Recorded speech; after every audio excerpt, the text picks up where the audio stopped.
फिर मुस्कुराई जिंदगी, आया है रमज़ान। रब की नेमत है रमज़ान, रब की नेमत है रमज़ान, रब की नेमत है रमज़ान, रब की नेमत है रमज़ान। मुझे सुबह के बारे में जो चीज पसंद है वो है ताज़ा ठंडी हवा, पुरसकून खामोशी में परिंदों की चहचहाहट।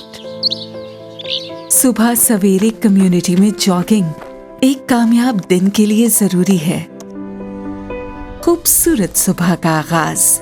क्या आपको पता है मुझे अपनी सुबह क्यों पसंद है? क्योंकि मैं ऐसी ही एक जगह उठती हूँ, अल जदीद गल्फ हिल्स, जहाँ आप बना सकते हैं अपने ख्वाबों की ताबीर। गल्फ हिल्स में पहले से मौजूद 24/7 security, 13 lush green parks, cycling track, jogging track और जरूरत जिंदगी की हर सहूलत। एक ऐसी जगह जहां जिंदगी आपको तलाश करती है। अल जदीद प्रॉपर्टीज, आपके बेहतर मुस्तकबिल का ज़ामिन। बिस्मिल्लाहिर्रहमानिर्रहीम। द मोमेंट टीवी HD की खुसूसी रमज़ान ट्रांसमिशन नेमत है रमज़ान के साथ आपका मेज़बान अल्ताफ़ बयानी हाज़िर खिदमत है। नाज़रीन कराम, रमज़ान अपने आबोताब के साथ वतन अज़ीज़ में ही सही बल्कि पूरे आलम इस्लाम में जारी है और नमाज तरावी की आवाज़ें हमारे कानों तक पहुँचती हैं। मसाजिद भरी हुई हैं और ये मौका है और ये दुआ है कि ये चहल पहल मसाजिद की आबादगारी इसी तरीके से बाद रमज़ान भी जारी रहे।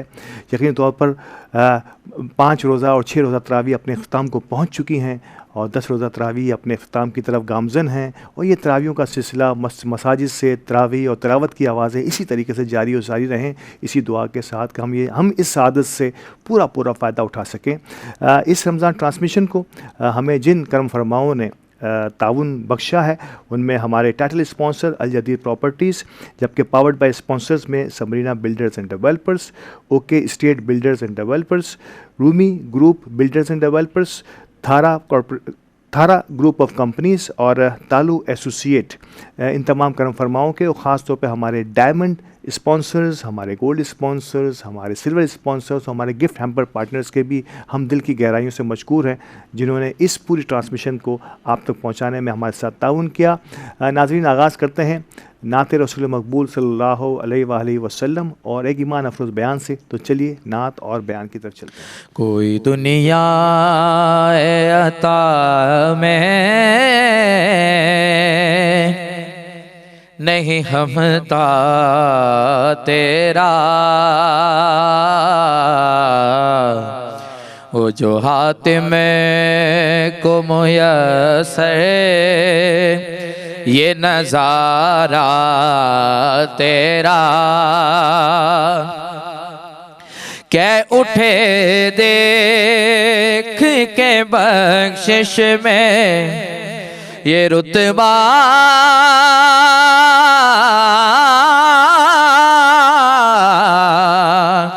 तेरा। वहाँ क्या जो तो करम है, वहाँ क्या जो दो करम है, शहबत हाँ तेरा नहीं सुनता ही नहीं मांगने वाला तेरा। नहीं सुनता नहीं सुनता नहीं सुनता ही नहीं मांगने वाला तेरा। कई पुश्तों से गुलामी का ये रिश्ता है यहाँ, यही तिफली और जवानी के बिताए मौसान कि अब बुढ़ापे में हमें यूं तू दर से न टाल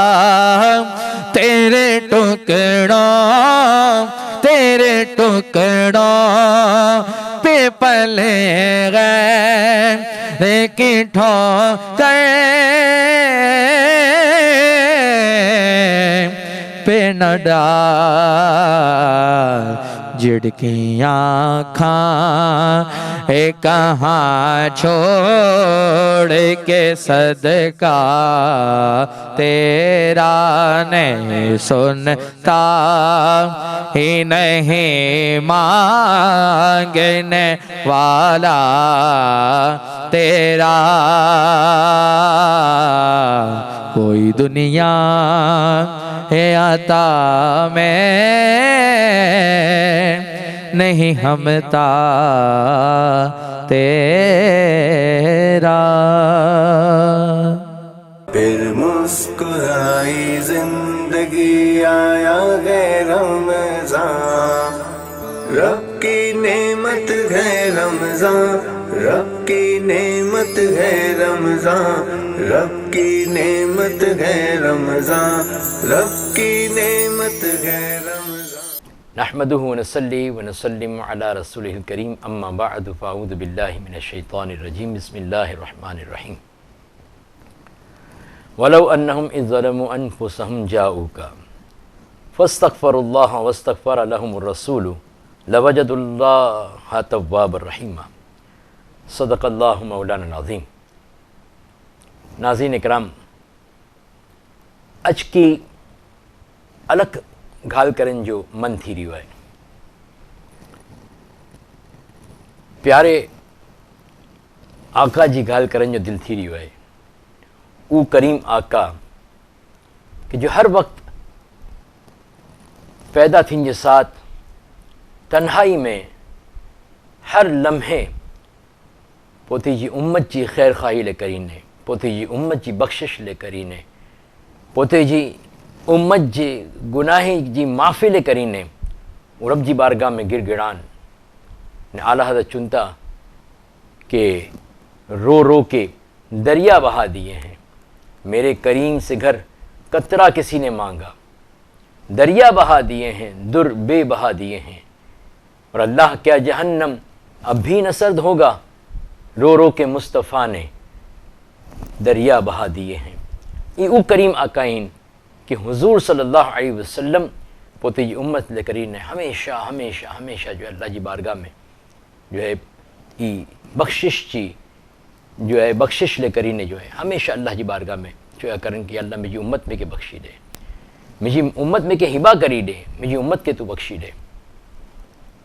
निजरे अल्लाह ताला कुरान मजीद में इरशाद फरमाए सूरह वद्दुहा के अंदर के वला सौफ युअतीका रब्बुका फतरदा, ए हबीब हम तुम्हें इतना देंगे कि तुम राज़ी हो जाओगे, यानी ए हबीब आए गम न करो, आए कि इतरो दिन में छनू के आए राज़ी थी ना। तो नबी करीम सल्लल्लाहु अलैहि वसल्लम की बारगाह में हज़रत मौला कायनात अली मुर्तज़ा रज़ी अल्लाह तआला अन्हु मौजूद हुआ ने रब जी बारगाह हुजूर जी बारगाह में अर्ज़ करंदा कि या रसूलल्लाह आई कॾे राज़ी थी ना, अल्लाह ताला तो आई के ये आयत उतारी है कि ए हबीब हम इतना देंगे कि राज़ी हो जाओगे, तो या रसूलल्लाह आई कॾे राज़ी थी ना।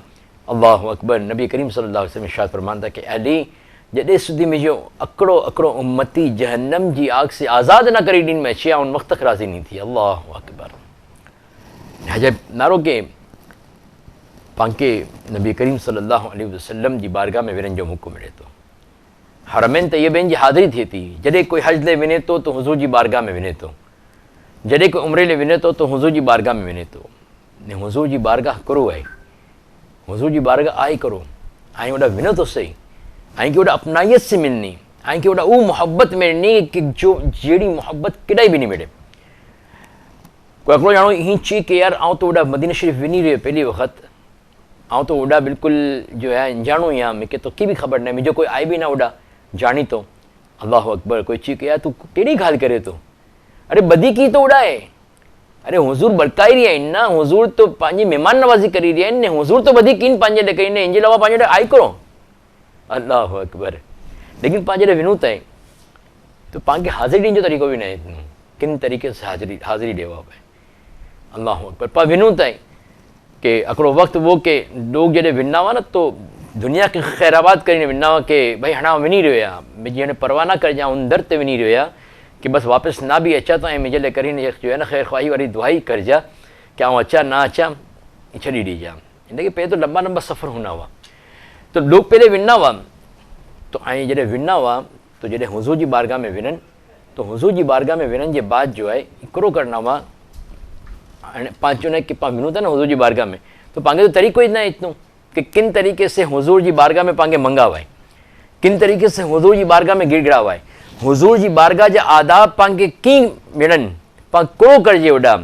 अच्छा हिनारो हुज़ूर जी बारगाह में कोई बि वञे थो तो कहिड़ो करे थो, मोबाइल्स ऑन हुन था, टैबलेट्स ऑन हुन था, दरबार मुस्तफ़ा जी वो सुनहरी जालियूं कि जॾहिं वञण जे बाद माण्हू खे अखियूं नीचे करीने आंसू टप टप करण जे अलावा की हुननि न खपेनि ने इन वक़्तु वधीक जो आहे चवंदा कि ऐं सलाम पेश करो, सलाम पेश करो, अल्लाहु अकबर। न हुज़ूर जी बारगाह में वञी रहिया न, ऐं ख़बर उहो बाअदब हाज़िरी ॾींहं जी कोशिशि करा हुआ कि ओॾा आवाज़ तो पंहिंजी बुलंद बि न थिए, आवाज़ तो बुलंद बि न थिए। हिकिड़ो जो आहे अल्लामा साहब जो आहिनि मुफ्ती साहब हिकिड़ो तरीक़ो बता रही है कि जॾहिं ऐं विनो हुज़ूर जी बारगाह में जो आयत करीमा तिलावत करूँ न, ईच आयत करीमा जो है वो बता रही है कि इन तरीके से हाज़िरी ॾियो की वरी वलौ अन्नहुम इज़ ज़लमू अनफुसहुम जाऊका।